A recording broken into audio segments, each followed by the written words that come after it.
going to be starting some seeds in the greenhouse, and we're going to try to get those to be several inches tall and nice and leafy before we put them out.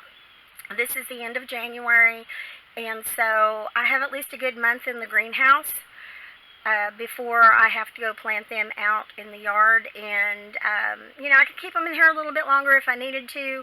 I'm hoping to not have to. In our region of East Texas, we have a very long growing season, and so we try to do like a spring garden and then a summer garden as well, so that we can get a lot more things planted and harvested before winter gets here. And our frost dates are really early. Like our last frost date is like March the 1st, and after that it goes down to like 10% chance of having a frost. So at that point we'll be able to kind of take a look at the 10-day forecast and just make sure that nothing's headed our way, and then we can go ahead and plant those out in the garden. Some of these pepper plants that I'm doing today, I'm doing jalapenos, and I am doing green bell peppers, and I'm also doing some mini sweet bell peppers that are different colors, different varieties. It's just going to be kind of a Mod Podge of peppers because my daughter-in-law Jamie loves those, so I'm growing those for her. And so what I do is I like these little pots right here. These are about 4 inches across on the top, and I buy these like 100 at a time on Amazon, and I reuse these. I don't know if you can see this very well or not, where I have marked out the name of what was on there, and I'm putting a new name on it every time I reuse it. So these can be used multiple years, and you can use them all the way up until the time they start to break down, which I have no idea how long that'll be, but I've had these for several years now. So what I do is I use a nice loose potting soil mix, what we've got here.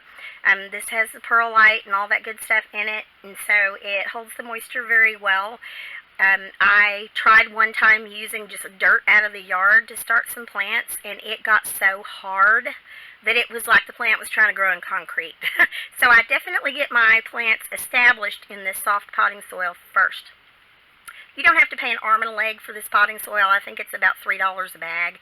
My husband works at a lumber yard, and so he's able to get it there for me whenever I need it. So what I did was I filled these up with dirt, and then I just kind of tap it like this on the table, and that kind of settles the dirt just a little bit without really packing it down hard. And then what I'm going to do is I'm going to take about 4 of these jalapeno seeds and just put them in this little pot. Oops, I had 5 there. And just barely cover those with dirt, because these seeds are tiny, so you don't want a whole lot of dirt on top of them. You want to give them a good chance to be able to push up out of that dirt when they start sprouting off a leaf. So I've got my first one planted, and I'm going to go ahead and work on these others.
Have all of my jalapeno pepper seeds planted. I do want to go ahead and mention that I get my potting soil a little bit damp before I put the seeds in. That way I don't have to water them in. Once they're in the pot, they can kind of settle for a couple of days before I have to worry about putting any water in. That way I don't have to worry about maybe they'll sink in the dirt, or maybe they'll float up to the top or whatever. That way, my bases are all covered. So the next thing I'm going to start on are my green bell pepper plants. So we're going to go ahead and put these seeds up, and I like to store these in Ziploc bags when I'm using them so that they don't get any moisture in there.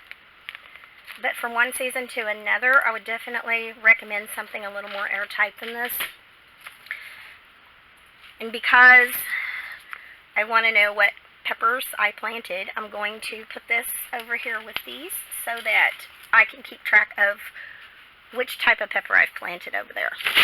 So I'm going to go ahead and start with these bell peppers, and we'll come right back. So what I did was I went ahead and did some more of these pots, and these are for green bell pepper seeds. I actually saved these bell pepper seeds from some of the bell peppers that I grew from seed last year.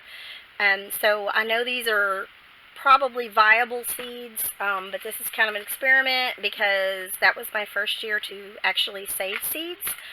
So we're going to go ahead and plant some of these, and I'm going to do them the same as I did the jalapeno seeds. I'm going to put about 4 in each pot to give us a really good chance of getting at least 1 plant from each pot. If we get more, then we will spread those out into separate pots so that they have more room to grow and they'll get enough sun and they'll have enough root space. So I'm going to go ahead and start planting these. Go ahead and put 4 seeds in here. Oops. Got one too many there. And I'm just going to kind of pat them down just slightly and put a little bit of dirt over the top of them. I've heard that a good rule of thumb is to not bury them any deeper than twice the width of the seed. So these seeds, because they're very, very tiny, I'm going to put them into a smaller space. So I'm going to go ahead and fill the rest of these up.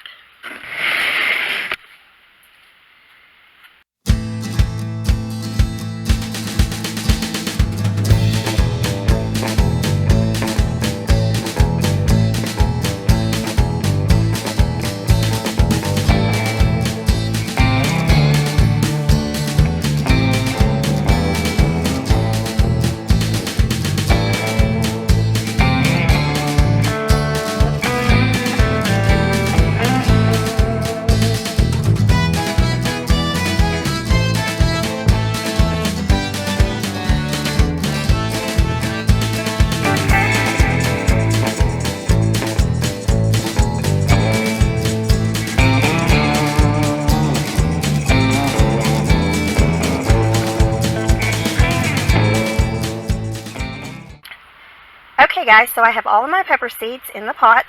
I've got my jalapeno peppers here. I've got my green bell peppers here, and then I have my miniature sweet bell peppers here. These are the ones that Jamie loves, so Jamie, I'm growing these just for you. Hey y'all, we're going to talk a little bit about what I found out about bell peppers on the internet. I love to do research, and I love to see, what makes things tick, how things work, what they're good for. So here are a few of the things that I found out. Sweet bell pepper plants lack capsaicin, which is the active component in hot peppers that gives them their heat. So that's why they're sweet instead of hot. So bell peppers come in many flavors and colors and varieties, which is totally awesome. I have several recipes that use a specific one. They are a member of the nightshade family, just like tomatoes. So their leaves are poisonous. Please don't eat those. They also have lots of vitamins, such as 60% more vitamin C than most fruits. So bell peppers are actually really good for you. They taste really good. They're great raw. They're great for cooking, which is fantastic. I'm very happy about my bell peppers. So, guess what, y'all?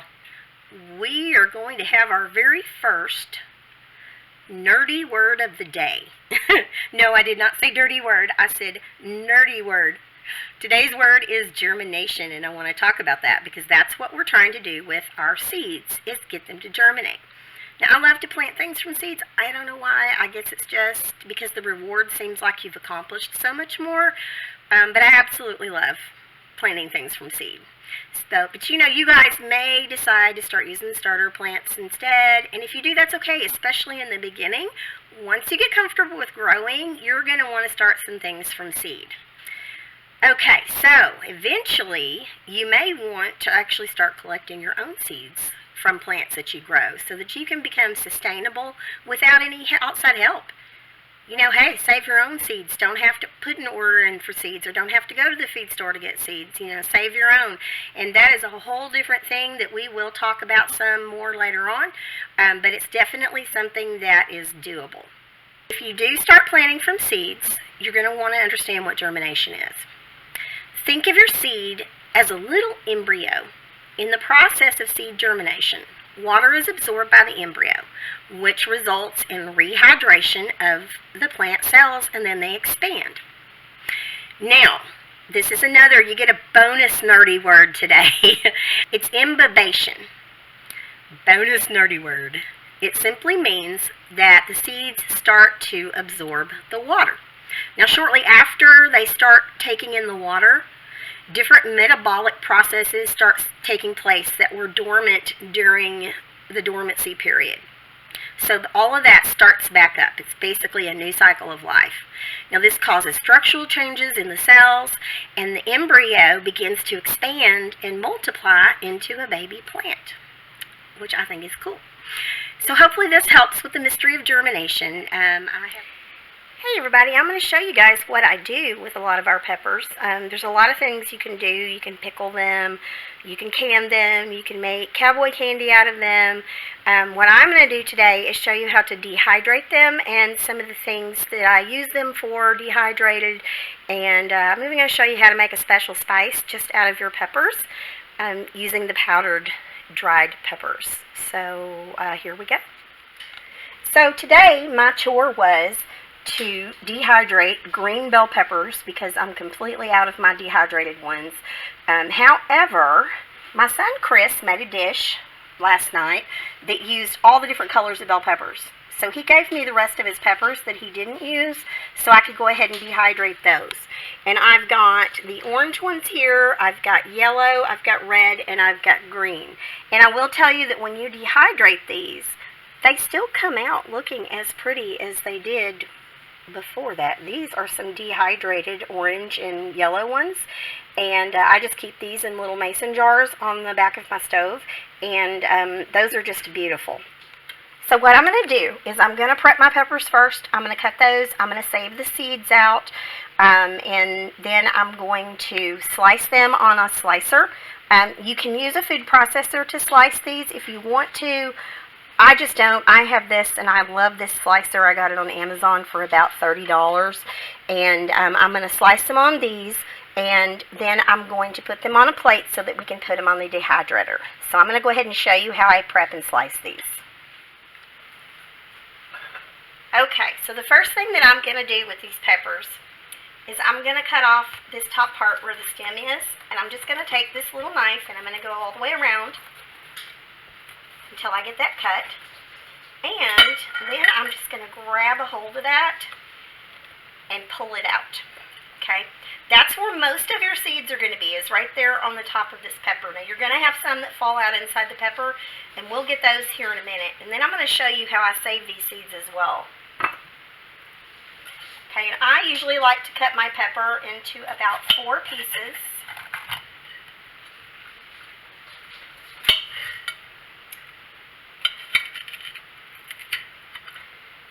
And I don't like these little membranes. I think they have like a weird texture to them, so I go ahead and cut those out.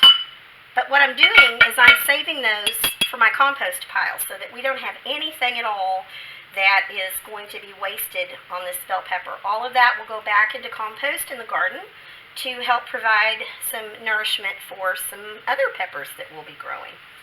So I'm going to go ahead and get all these seeds out of here.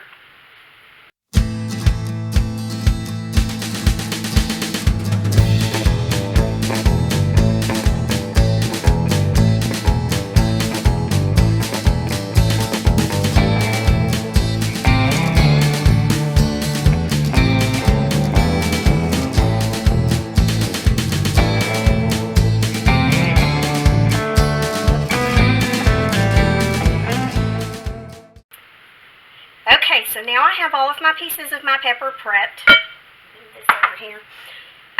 What I'm going to do, and guys, don't try this at home. Use the safety equipment that comes with your slicer. I have some problems with rheumatoid arthritis, so I don't like to use that little topper thing that you use to cut these, and so I'll show you how I do that safely. I start here, and this blade is very sharp. You can see it's going to slice very quickly. And I'm slicing these in about 1/4 inch size slices. You can make them thicker or you can make them thinner. Obviously, the thinner ones will dehydrate faster and the thicker ones will take longer. But I just kind of hold on to the very end here while I'm slicing this. And then when I get down to where it gets really close to my fingers, I'm going to take my little knife and I'm just going to slice the rest of that up in thin slices that are about the same width as the ones that I'm doing. So I'm going to take this beautiful sliced bell pepper and move it over here. And then I'm going to continue on slicing up this pepper.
So I have all of my bell peppers sliced, so that's 1/4-inch slices.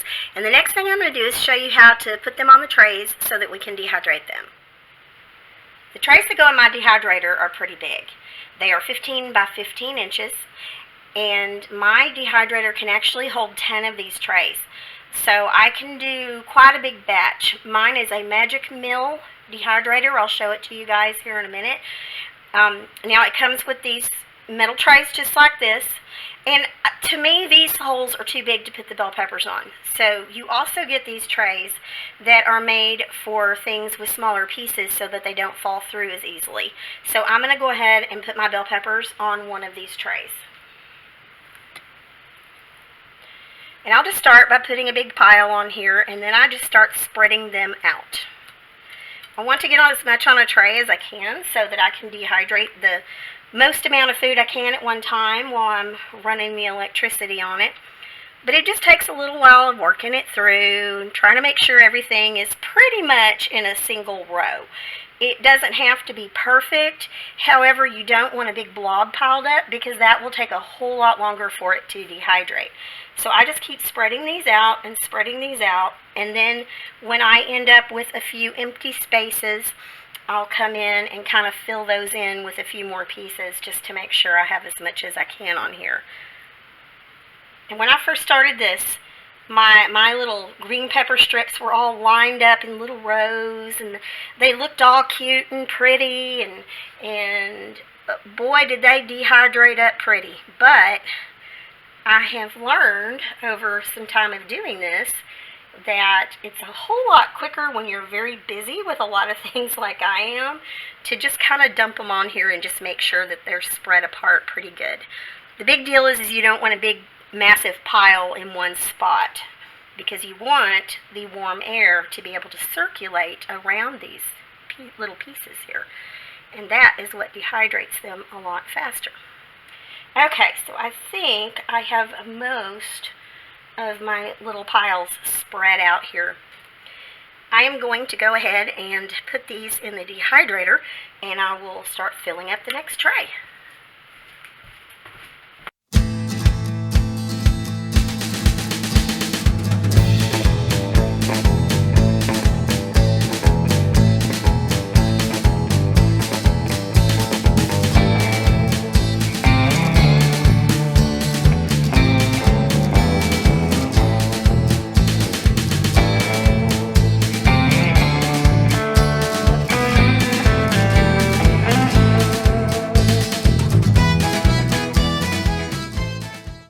Okay guys, this is my last tray that's going to go in the dehydrator, and I ended up with about 4 trays of green bell peppers, about 4.5 trays And then I ended up with a half a tray each of the red, the orange, and the yellow.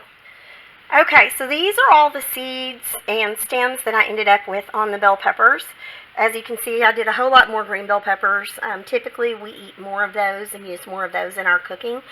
But if you can see on the top here, all of these little seeds are attached. If I can get it to get in focus there. Well, maybe back here. Anyway, all of these little seeds are attached to the top, but sometimes they're also attached to the little membrane pieces on the inside as well. So I've separated my seeds into green bell pepper, orange, yellow, and then the red, of course.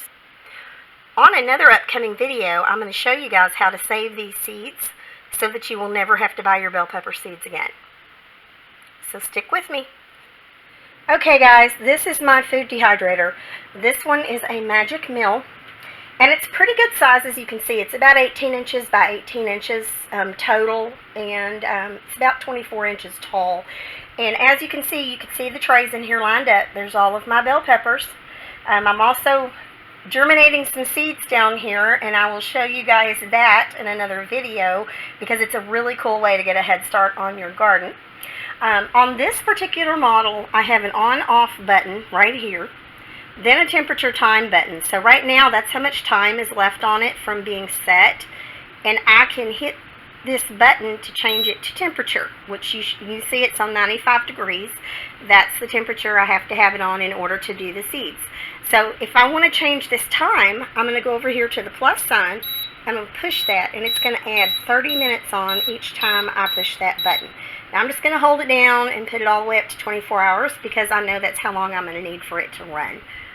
Then if I decide, oh wait, that's too much, I can go back with my minus button and do the same thing and take time off. Also, I can do the same thing on the temperature. I can go up, and it goes up in increments of about 9 degrees. And this one will go all the way up to 167, which enables me to dehydrate meat as well and still keep it at a safe temperature while it's dehydrating. But for our purposes, we're going to go ahead and put it back down on 95. I'll open this up and show you guys how these trays are situated. As you can hear, it makes a little bit of noise, but not a whole lot of noise. And you can really see through the glass door to see if it's time to check on your dehydrating food without actually having to open it up.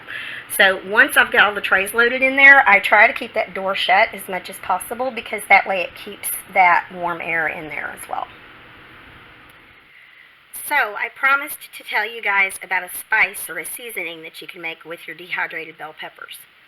All I do is I take my little Ninja blender, which you could use a regular blender or you could use a food processor, whatever you've got on hand. I just like my little Ninja blender because it's small and it's an easy cleanup. But you take all of your dehydrated peppers and you put them in the Ninja and you turn it on high and you process them until they get down to little granules. And you can also add in dehydrated onions, or you could add in dehydrated garlic, or if there's any other type of spice that you want to put in there, you can just kind of make your own with things that you know you like. But these dehydrated vegetables make really good seasonings, especially if you like the bell pepper flavor, but you don't always have time to stop and chop up a bell pepper. You can just sprinkle some of that in or on what you're making, and it is fantastic. Well, thank you guys for hanging out with me today while I'm working on bell peppers. Hopefully everybody learned something. If not, y'all be sure and let me know in the comments. Dawn sucks. No, hopefully not. So I'm going to ask you guys a favor. If y'all like our videos, I would love for you to subscribe to our channel. That would help us out a whole lot. And if you'll hit the little notification bell down at the bottom and ask to be notified of all of our videos coming out, that way you won't miss anything, because I do have several more coming up here pretty soon, and I'd love to see you guys again. Thanks. Have a good day. Bye.